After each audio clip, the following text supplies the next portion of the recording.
এক সাহাবীর নাম হলো মায়াজ ইবনে মালিক। শয়তানের ধোকায় পড়ে মায়াজ ইবনে মালিক জিনা করে ফেলছে। জিনা যখন করেছে, এই জিনার কোনো সাক্ষী নাই, কেউ দেখে নাই।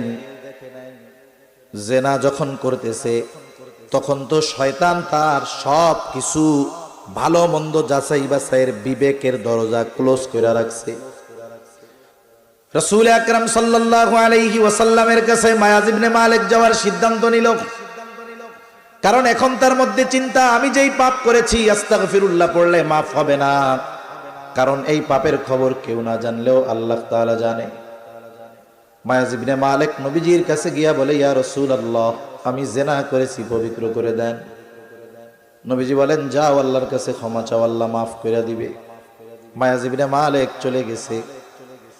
হয়তো চিন্তা করতেছে, আরে মায়াজ, তুই তো নবীকে জিনার কথা বললি, কিন্তু হাদিসে নবীজি তো বলেছে প্রত্যেকটা অঙ্গ প্রত্যঙ্গের আলাদা আলাদা জিনা আছে। হাতের জিনা ধরা, চোখের জিনা দেখা, জবানের জিনা বলা, পায়ের জিনা চলা, অন্তরের জিনা অনুভব করা। তুমি তো আলাদা কইরা কও নাই তুমি কোন জিনা করেছ। এইবার আবার ফিরে আসছে সে নবীজির ডান পাশে বৈশা নবীজিরে বলে, ইয়া রাসূলুল্লাহ, আমি জিনা করেছি, আমাকে আপনি পবিত্র করে দেন। নবীজি মুখটা ঘুরায় নিছেন, এবার বাম দিকে আইসা বলে, আমি জিনা করেছি, পবিত্র করে দেন। মুখ ঘুরায় ডানে নিয়ে গেছে। সামনে আইসা কয়, ইয়া রাসূলুল্লাহ, জিনা করেছি, আমারে আপনি পবিত্র করে দেন। নবীজি বলে, মায়াজ, কি বলতে চাও স্পষ্ট করে বলো। মায়াজ ইবনে মালিক বলে, ইয়া রাসূলুল্লাহ, বৈধ স্বামী স্ত্রী যেভাবে মিলিত হয়, আমি অবৈধভাবে এইভাবে মিলিত হয়েছি। উনি বিবাহিত পুরুষ। বিবাহিত পুরুষের শাস্তি কি? ইসলামী শরিয়াতে তার শাস্তি হলো তাকে পাথর নিক্ষেপে হত্যা করা হবে, এটা তার তাওবা।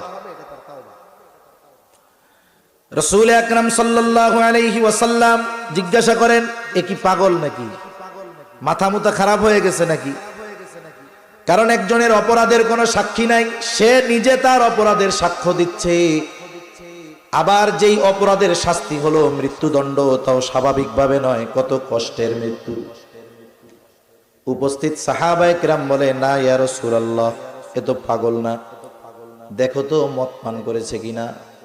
কারণ মানুষ যখন মদপ্য হয়, নেশাগ্রস্ত হয়, তখন অনেক উল্টোপাল্টা কথা বলতে পারে।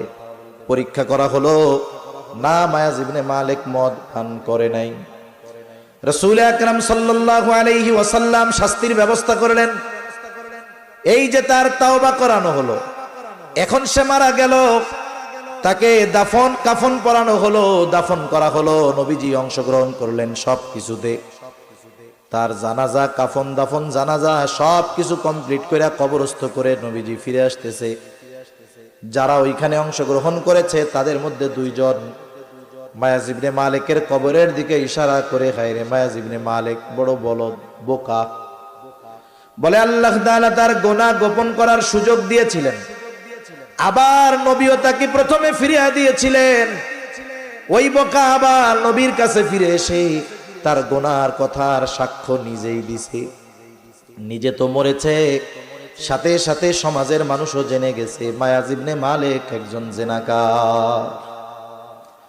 নবীজি এই দুইজনের কথা শুনছে, সামনে পথ চলতেছে, কিছু বলেন না। কিছু দূর যাবার পর নবীজি এক জায়গায় দাঁড়ালেন। ওই জায়গায় মরুভূমির মধ্যে একটা গাধা মরে আছে, ফুলে গেছে, পা উপরের দিকে উঠে গেছে। ওই দুইজনকে ডাইকা বলে, যাও এই মরা গাধার গোশত খাও। বলে, ইয়া রাসূলুল্লাহ, মরা গাধার গোশত কি মানুষে খাইতে পারবে নাকি? বলে, তোমরা মায়াজ ইবনে মালিকের গীবত করেছ। রাসূল সাল্লাল্লাহু আলাইহি ওয়াসাল্লাম বলে, শোনো, মায়াজ ইবনে মালিক যদিও শয়তানের ধোকায় পড়ে জিনা করেছে, তার গুনাহ গোপন করার সুযোগ ছিল।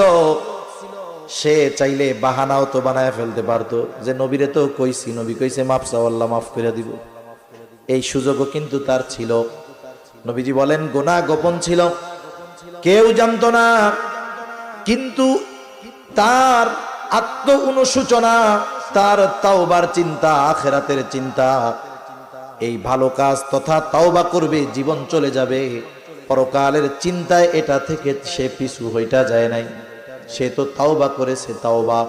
কারণ একটা মানুষ যত অন্যায় করুক না কেন, তার পাপের পরিধি যত বড় আর যত বেশি হোক না কেন, বলেন তো ওই পাপ ক্ষমা করার ক্ষমতা আল্লাহ তাআলার আছে না নাই?